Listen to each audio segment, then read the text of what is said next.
Antum pilih mana? Ingin dapat pahala 10 kebaikan atau dapat pahala 1000 bulan? Saya ulang, kita akan buat kesepakatan dan ini ada di rumah Allah.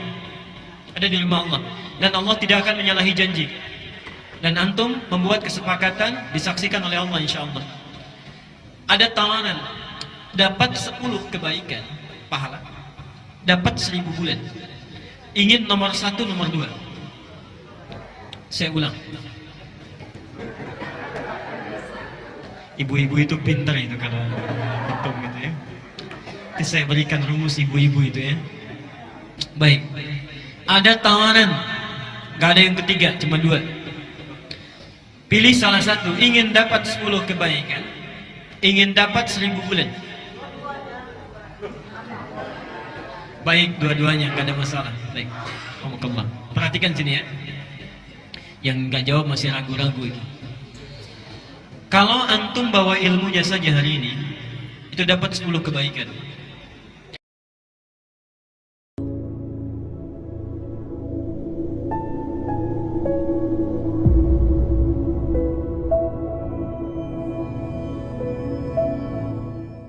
Sekarang sifat tahajud Rasulullah sallallahu alaihi wasallam. Nanti kita akan jeda dulu sejenak di sini, kita buka untuk diskusi dulu. Bapak Ibu sekalian, kalau sekarang kita sudah merencanakan, insya Allah saya akan bangun malam nanti, bisa? Ya, bisa. Kemudian kita sudah siap untuk tahajud. Bagaimana cara Nabi mengajarkan kita tahajud? Bagaimana sifat sholatnya? Disampaikan oleh para sahabat yang lebih banyak diriwayatkan oleh kerabat Nabi SAW. Ada di antaranya Aisyah, di antaranya Ibnu Abbas, dan di antaranya Ibnu Umar. Mari kita lihat beberapa keterangannya. 1, dari segi bacaannya. Nabi SAW diriwayatkan hadis dari Al-Bukhari, nomor hadis 3569. Dan hadis Muslim nomor hadis 738. Ini hadis diterima dari Aisyah radhiyallahu anha. Kata Aisyah, adalah Rasulullah sallallahu alaihi wasallam selalu menunaikan qiyamul lail, salat malamnya itu. Selalu menunaikan salat malamnya, baik di Ramadan ataupun di luar Ramadan. Kata Aisyah, itu ditunaikan dengan 4 rakaat. Jangan tanya tentang bagus bacaannya. Jangan tanya tentang panjang bacaannya. Kadang disatukan, jangan tanya tentang panjang dan bagusnya. Artinya apa? Sunnah saat kita menunaikan tahajud. Mohon maaf, kita bisa fokus di sini. Sunnah saat menunaikan tahajud sedapat mungkin dibaca dengan tartil. Berapapun ayat yang bisa kita hafalkan dan bisa kita baca. Sedapat mungkin dibaca dengan tartil. Mari kita lihat sebentar. Saya beri contoh. Misal,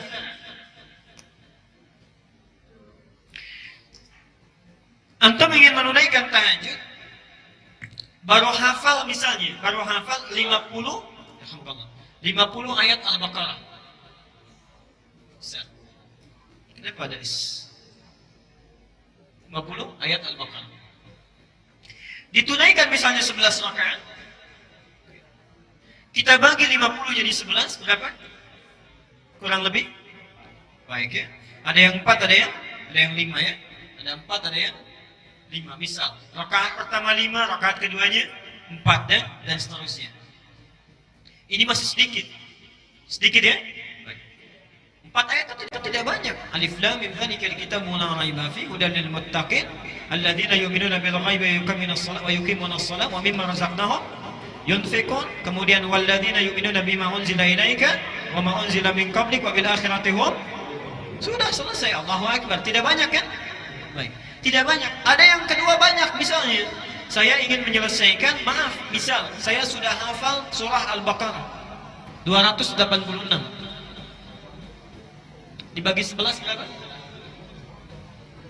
Misal dibagi 11, masing-masing misal saja, masing-masing 25 ayat setiap rakaat. Ada 25, ada 26, misal saja. Perhatikan sini. Ada yang dimaksud bacaannya tafsir pertama itu artinya banyak yang dibaca. Jadi kalau antum banyak hafalan Qur'annya, diusahakan ketika tahajud itu dipraktekkan hafalan Quran yang kita baca. Makanya ada manhaj dalam hafalan Quran, puncak kita mengulang hafalan kita itu ditunaikan saat tahajud. Jadi kalau hafalan Quran antum ingin kuat, ayo saat tahajud tunaikan malamnya, ulang kembali hafalan Quran kita. Jelas sampai sini? Jadi yang pertama sifat banyak bacaannya, banyak. Karena itu disebut di hadisnya panjangnya. Disebut panjangnya. Di satu. Yang kedua, kalau cuma hafal ayat-ayat atau surah yang singkat, misal saya baru hafal juz amma. Juz ammanya pun bagian belakang, wadduha, alam nashrah dan sebagainya misalnya. Nah, maka berlaku ketentuan yang kedua, bagusnya dibaca dengan tartil sesuai dengan hukum tajwidnya. Jelas sampai sini? Kalau hafalnya sedikit, baca pelan-pelan. Jangan terlalu cepat. Maaf, sifat bacaan itu ada 3 cara. Satu disebut dengan hadr. Hadr itu membaca Quran dijadikan 2 harakat panjangnya, cuma 1 detik. Misal, Alhamdulillahi Rabbil Alamin, Ar-Rahmanir Rahim, Maliki Yaumiddin. Di setiap 1 detik, 2 harakat, itu disebut dengan qiraah hadr, cepat. Biasanya ini bacaan di sholat sunnah yang berjamaah, tarawih misalnya, maka disunnahkan membaca yang ini, hadr. Yang kedua ada yang disebut mutawassit, pertengahan. Jadi 2 dijadikan 4, ya. 2 harakat dijadikan 4 harakat, 2 detik. Alhamdulillahi Rabbil Alamin, Ar-Rahmanir Rahim, Maliki Yaumiddin. Itu disebut dengan mutawassit, pertengahan. Itu sunnahnya digunakan dalam solat-solat yang fardu berjamaah. Jadi tidak terlalu cepat, tidak terlalu lambat. Adapun solat malam, kalau hafalan kita itu singkat, maka gunakan yang ketiga, tiwal, yang paling panjang, 6 harakat. Misal, sambil kita khusyuk mendekat kepada Allah, Alhamdulillahi Rabbil Alamin, Ar-Rahmanir Rahim, sambil dihayati gitu ya. Itu insya Allah rumusnya, kata Aisyah, baca walaupun sedikit dengan bagus, ambil yang paling akhir. Jelas sampai sini? Baik.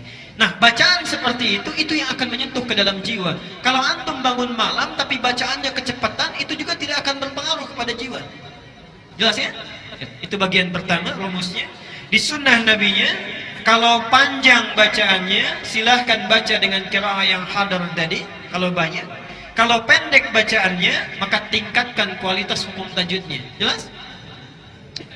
Selanjutnya, itu dalil yang saya sebutkan. Yang kedua, gerakan yang dilakukan oleh Rasulullah itu begitu tenang. Begitu tenang. Subhanallah. Nanti lihat di riwayat Muslim nomor hadis 756. Riwayat Muslim 756. Itu disebutkan subhanallah, perpindahan salat Rasulullah itu dari satu gerakan ke gerakannya itu tumaninah luar biasa, tidak terlalu cepat. Selesai misalnya lam yalid wa lam yulad wa lam yakul lahu kufuwan ahad. Diam dulu ya, karena ada ketenangan di situ. Itu sunnahnya. Ada 2 diam yang harus dilakukan dalam fikih salat, sifat salat Nabi.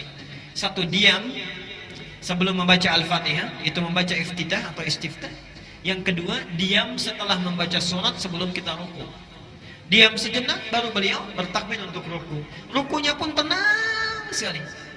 Sampai-sampai puncaknya, maaf, pernah dengar hadis ini? Rasulullah sholat sampai kakinya bengkak-bengkak. Sampai Aisyah terseduh-seduh melihatnya. Beliau sedang tertidur, tiba-tiba tergeser tangannya, kena kaki Rasulullah. Bangun, melihat suaminya sedang tahajud, sampai kelihatan kakinya bengkak, subhanallah. Sampai terseduh-seduh ketika salam, tidak banyak orang tahu, itu baru rakaat pertama. Baru rakaat pertama. Kata Aisyah, kenapa lahir hadis ini? Jangan tanya panjang dan bagusnya. Karena panjangnya bacaan Nabi, sekalipun cuma 3 surat, surat itu yang dibaca Al-Baqarah, Ali Imran, An-Nisa. itu satu. Dan ketika dibaca, tartilnya luar biasa. Ya. Hebatnya lagi, itu baru bacaannya. Gerakannya jangan tanya panjang bagusnya gerakannya. Begitu rukunya lama, dirasakan mendekat kepada Allah. Ya. Karena Nabi tahu kalau siang pasti sibuk dengan umatnya. Kapan lagi ketemu Allah kalau bukan malam? Karena itulah ketika salam ditanya oleh Aisyah, "Ya Rasulullah, lima hakadha?" Rasulullah, kenapa mesti seperti ini? Ya. Alam takun maqbulan, alam takun ma'suman? Bukankah engkau telah dijamin masuk surga dan bebas dari kesalahan? Apa jawab Nabi? Afala akunu abdan syakura? Apa aku tidak boleh menjadi hamba yang bersyukur? Jadi sunnahnya, kalau antum ingin menunaikan tahajud, satu, lihat rumusnya ya. Bacaan bukan sekedar dibaca, tapi dihayati apa yang kita baca. Jadi kalau bisa sebelum kita baca dulu terjemahannya, tahu artinya. Jadi begitu kita membaca, hati langsung menghayati. Yang kedua, lakukan gerakan dengan tumakninah, karena setiap gerakan itu ada doa-doa yang dikabulkan. Contoh, dalam ruku Nabi melarang membaca Quran karena di situ ada potensi doa yang bisa dikabulkan. Dalam sujud, bahkan Nabi menyampaikan hadis riwayat Ibnu Abbas, ya, keadaan antara hamba dengan Allah yang paling dekat itu saat sujud, wa huwa sajidun fa'aktsirud doa, maka perbanyak doa saat sujud. Subhanallah, antum berada langsung bersama Allah di keheningan malam. Bahkan hadisnya qudsi, Allah sedang menunggu, kenapa tidak kita manfaatkan? Kalau orang tahajudnya benar, itu 2 rakaat saja bisa lebih daripada 15-20 menit barangkali. Enak gitu. Jalan. Yuk lanjutkan. Sekarang berapa jumlah rakaatnya? Pelan-pelan. Kaidah umumnya, tahajud itu tidak memiliki batas rakaat. Kaidah umumnya. Oke? Nabi pernah menyampaikan dalam hadis riwayat Ibnu Umar, ini saya sampaikan dalilnya, yang ini saya langsung tuliskan karena tidak banyak orang yang biasa mendengarnya. Lihat di sini ringkasan dalilnya.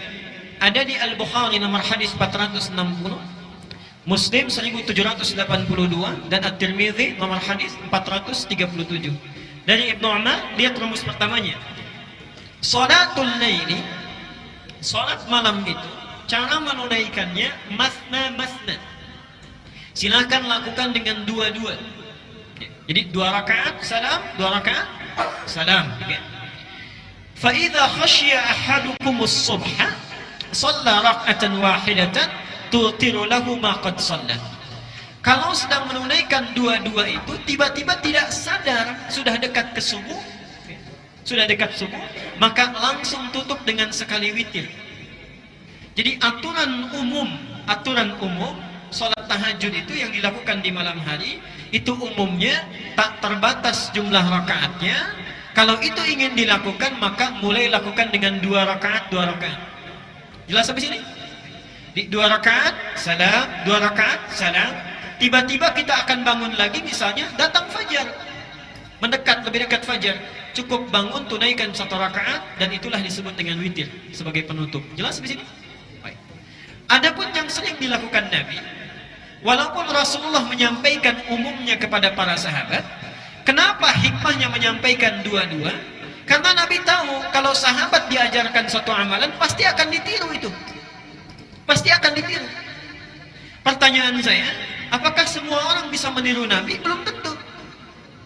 Memang 2 rakaat, tapi rakaat pertamanya Al-Baqarah, Ali Imran, An-Nisa misalnya, belum tentu bisa ikut. Belum tentu bisa ikut. Karena itu diberikan kemudahan oleh Rasulullah yang biasa dilakukan Nabi. Lihat sini. 1, Nabi kadang sholat dengan 13 rakaat. Kadang 13 rakaat. Ini yang biasa dilakukan oleh Rasulullah. Ini kalau tinggal beliau di rumahnya Maimunah. Di rumahnya Maimunah. Hadisnya sahih, di antaranya di Abu Daud nomor hadis 1367. 1367. Ini langsung diriwayatkan oleh Ibnu Abbas, dan saat itu Nabi sholatnya bersama Ibnu Abbas. Jadi Ibnu Abbas sedang diajarkan sholat tahajud oleh Rasulullah, ditunaikan 13 rakaat. Kalau 13 rakaat ada 2 cara. 1, tunaikan dulu sholat yang ringan 2 rakaat, disebut dengan khafifatain. Dia tidak perlu pakai sunnah. Kita sholat misalnya takbir saja, Allahu Akbar. Kemudian langsung kita baca Al-Fatihah, iftitahnya sedikit saja. Langsung Al-Fatihah gitu ya, sampai dengan waladhdallin amin, kemudian rukuk. Jadi tidak membaca surah. Itu 2 rakaat pembuka. Disebut khafifatain, 2 rakaat yang ringan. Selanjutnya tunaikan 2, yang terakhir ditutup witirnya 1. Ya. Jadi kalau antum ingin menunaikan salat yang 13 rakaat, maka rumusannya formula 1, 2 rakaat ringan. Kemudian selanjutnya masuk tahajud, 2 rakaat, sampai dengan ke-10-nya, ya. Kemudian setelah itu tutup dengan 1 witir. Yang kedua, kalau beliau menginap di rumah Aisyah, itu yang sering dilakukan adalah 11 rakaat. 11 rakaat. Formulanya bagaimana? Ya, kita lihat hadisnya sahih. Al-Bukhari nomor hadis 3569, Muslim nomor hadis 738. Kalau dilakukan dengan 11 rakaat bisa dengan 2 cara. 1, yang dilihat oleh Aisyah langsung, Nabi melakukan 4, kemudian witirnya 3. Jelas ya? 4, witirnya 3. Jadi 4 rakaat pertama, 4 rakaat kedua, kemudian witirnya 3. Tapi ketika Nabi menyampaikan kepada sahabat yang lain, subhanallah, 11 ini diberi pilihan. Bahkan bahasa Nabinya masna, 2, ya. Jadi kalau antum ingin menunaikan 11 rakaat, boleh 4, 3, boleh 2, witirnya terakhir ditutup dengan bisa 3, bisa 1.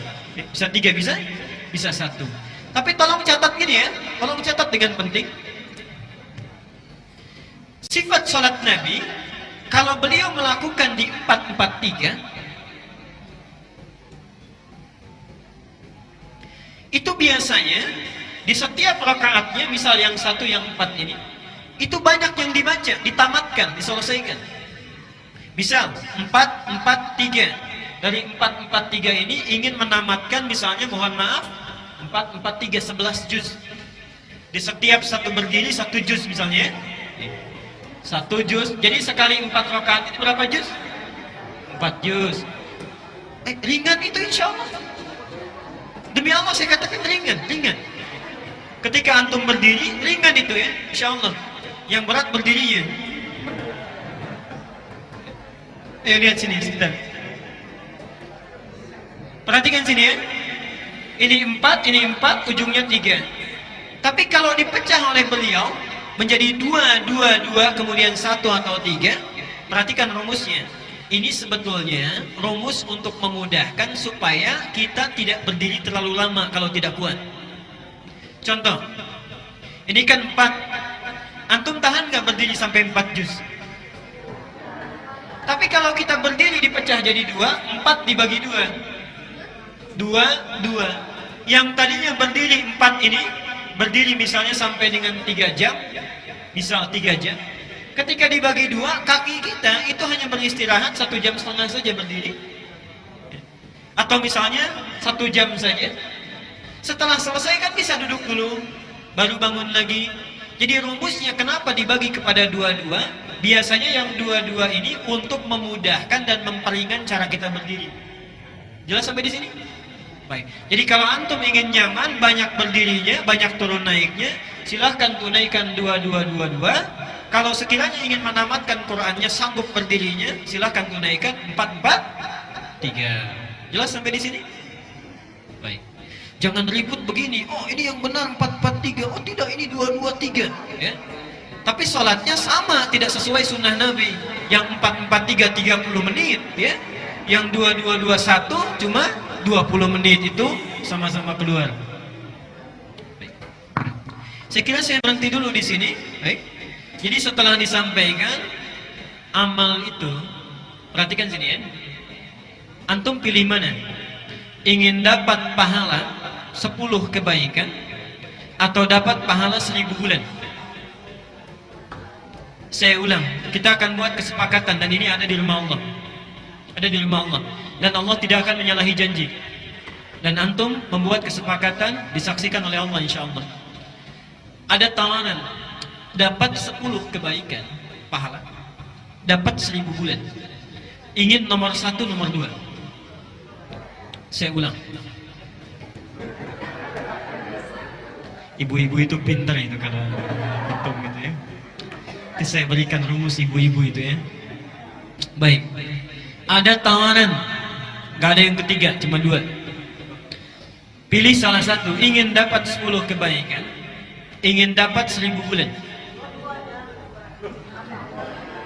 Baik, dua-duanya, gak ada masalah. Baik, Alhamdulillah. Perhatikan sini ya. Yang gak jawab masih ragu-ragu itu. Kalau antum bawa ilmunya saja hari ini, itu dapat 10 kebaikan. Tapi kalau antum amalkan malam ini, ilmu yang langsung diamalkan dengan amalan, perhatikan, yang langsung diamalkan dengan amalan, itu minimal pahala yang kita dapatkan 1000 bulan kebaikan. Kita mengamalkan amal ibadah dengan ilmunya, itu bedanya 1000 bulan dengan yang hanya sholat tanpa ilmu. Satu. Jadi kalau antum tekad malam ini bisa bangun, kita tunaikan, setidaknya Allah memberikan pahala yang banyak. Kalau ditambah dengan baca Quran, hadisnya sahih. Misal, setelah sholat kita perbanyak istighfar, kemudian tilawah Quran. Perhatikan hadisnya sahih sekali.